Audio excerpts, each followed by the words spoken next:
Hey guys, it's Dave Barnett from davidcbarnett.com, the blog site, YouTube channel, iTunes, SoundCloud, Google Play podcast, where I talk about buying, selling, financing, and managing small and medium-sized businesses. Here's a view of the blog site right now, and you should head over there if you haven't already. Just come down here on the left-hand side. You can sign up for my email list. You pick the topics that you're interested in, and I'll send you emails about those things. I send out a weekly digest with a new video, but I also send out things almost every day, depending on what things you check off. Thoughts, ideas, things I've seen in the news, etc., that people really love. I know they love it because they don't unsubscribe. Anyway, let's get on to today's question. It's from Nathan. So his question is, my question would be, what is the best way you found to consistently have funding for deals? Nathan. And here's one of those videos that I know is going to make me really, really popular in a certain segment of my audience. But basically, there's three different sort of areas that we look at when we talk about having funding for deals. And this is either for buying businesses or doing local investing deals.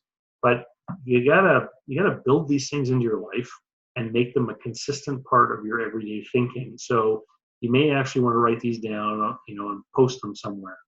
So there's three categories. Number one is being able to have your own cash equity. So cash equity means that you can withdraw money from the savings account and put it into a deal. So in order to have that ability, you have to do a few things. Number one, you have to live below your means, which means you decrease your debt every month and you increase your savings every month. And if a month goes by and your debt doesn't go down and your savings don't go up, then you're not living below your means. As simple as that, right? And here's the funny thing, because if you're, listening to people like Gordon Ramsay or any of the, like a lot of personal finance people, they'll be telling you to put everything against your debt because their goal is to help you try to be debt free. And if your goal is to buy a business, not necessarily be debt free, it actually does make sense to have savings while you reduce your debt. And here's why. Let's say you had $20,000 of credit card debt and you had $20,000 in the savings account. If you wanted to go to a bank to do a deal and they said, do you have any equity to put in? You could say, yes, I have $20,000 in the savings account. And they would look at that as an equity contribution, cash put into a deal. Those personal finance people might tell you to take the $20,000 from the savings account and pay off the credit card, which would leave you with no debt and no savings. So then if a month went by and you found an opportunity to invest in a business and you said, ooh, I need to get my 20 grand back, and you took the 20 grand off the credit card to put into the deal, the banker would say, no, that's not equity. You're using debt. You're borrowing that money, right? Even though the month before you had it in savings account. So if your goal is to do some of these deals, then you need savings, and you need to have a track record of accumulated savings with money going in every month in case they ever want to see where the money comes from. You can say, look, I saved it up, even though you might have some balances on your credit cards, for example. This is if they're reasonable balances and they're not, hopelessly in debt, in which case I would be in the same camp as those other guys. Pay off your debt as fast as you can. So live below your means, decrease your debt every month, increase your savings every month. Don't buy dumb toys with your money. Don't buy a new ATV four-wheeler because your friend has one until I live near the sticks. Don't buy a new flat screen TV. You can go on Craigslist and buy somebody else's flat screen TV when they can't make their Visa card payment, and you can buy it a lot cheaper than if you buy a new one, okay? And toys should be bought when you have so much excess money that you can write a check for the sports car and it won't affect you in any way. But if you see most of the people driving sports cars, they're making payments on them, which means they're not focused on building personal net worth and doing deals to grow their financial power. They're interested in looking good in a sports car, right? Don't be afraid to say no to your friends. A lot of the times, we will spend too much money because we get caught up in social pressure. So you have to be willing to say no to protect your position in your path to moving towards your goals of buying a business or doing local investing, whatever it is. So let me give you a quick example. This summer, I'm taking the kids on a train trip out to the Canadian Rockies. It's going to cost a lot of money. And if you've ever tried to stay in a hotel in the Canadian Rockies in the middle of the high season, uh, you'd know it's expensive. So there's actually one night where we booked one of the last available accommodations in Jasper, and we need to stay there that night because we're leaving by train the next morning, and I don't want to have a several-hour drive to the train station, in case something happens, right? I want to be in town.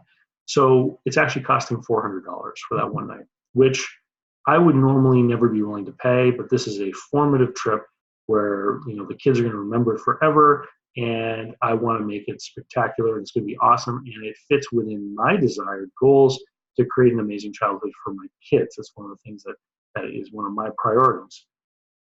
And then, so I paid $400 in advance to save a little bit of money on the road. And then I get a call from a friend who wants to go and meet me to watch the Toronto Raptors. They're in the championships. This is 2019 if you're watching in the future. Wants to go to the bar and get some beer and wings to go see the Raptors, and I've just spent all this money on a hotel room. So what do I say to him? Is I say, look, if we go to the bar, we're each going to spend $50 on beer and wings.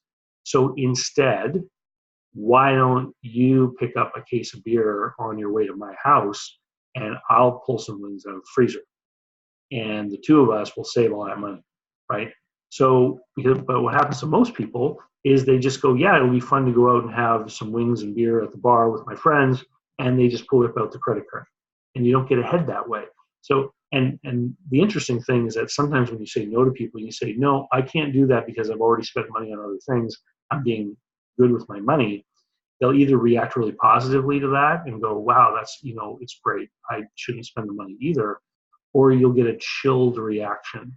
And the reason you're getting a chilled reaction is because that they know that they should be acting the same way, and they're not, and they're up to their eyeballs in that. And then the last one here is don't do bad deals and lose your equity. Obviously, you can't get ahead if you lose money. And what's really unfortunate is sometimes you can structure a deal to invest in a business or something, and if there's a downturn, the equity you put in can be lost, but the debt is still there. So that bad investment, not only do you lose your equity, but it becomes an anchor on your personal net worth because the debt might still be there. And this is why it's so important to try and make sure you do the right deals. Don't be too excited to do a deal. You don't have to do any deal. You're looking for the right one, right? And then if everything is great and you make money and the cash is flowing, then you look for another one, okay? So number two, being able to raise equity investments. So this means you don't have enough cash to put into the deal, but you have friends who do have cash and they want to work with you because they respect you and they think that you're smart and they want to be a part of your projects, okay? So in order to do this, you have to actually cultivate relationships with people who are doing a lot of the number one items, right? And these people are harder to spot because they're not the person in the sports car, right? These people don't spend money on toys. They're good with their money. They have savings, etc. And when you're doing a deal and you say, geez, I'm short 30 grand, you can go to one of these people and you can show them the deal and ask if they want to participate. Maybe they want to put something in, or maybe you have to talk to a couple of them who want to put money into your deal. So you actually have to cultivate relationships with people who are following the rules in section 1, and they're living below their means and they're accumulating wealth. And these are the people you should be spending time with anyway, not the people who are blowing their credit card limits all the time. You want to surround yourself with people that are going to be reinforcing the ideas and attitudes that you're trying to cultivate in yourself in order to get yourself to move forward. And then section number 3 is being able to raise debt, which to get money for a deal to buy a business, you're going to have equity, but you're going to have debt as well, maybe, if you can borrow from the bank. And so how are you going to be able to do that? Well, you need to pay your bills in time so you have a good credit rating, right? That goes without saying. Anytime you talk to a banker about a business deal, a business loan, they are just going to assume that you have good credit, right? And so if you don't have good credit, you need to fix the credit. You need to have a good credit score because bankers will, they've learned over time in the history of the bank The people that can't manage money at home often can't manage money in their business, right? And so they look at your personal credit rating as a proxy for how well you're going to be responsible running the affairs of the business. So you need to have a good credit score. And then the second thing they're going to ask is, what are you putting into this, right? Which means go back to steps 1 and step 2 about actually having cash savings. So you need to save money. You need to have cash. You need to have it saved up. You need to control your personal spending, control your debt. That's how, getting back to Nathan's question, what is the best way you found to consistently have funding for deals? Transform yourself into a fiscally responsible person. And with that, I'll say see you later. If you haven't already, you head over to David C. Barnett, sign up for my email list, and we'll see you later. It's summertime. Why don't you download some of the books that I have? It's a great way to pass the time on a warm, sunny day. See you later.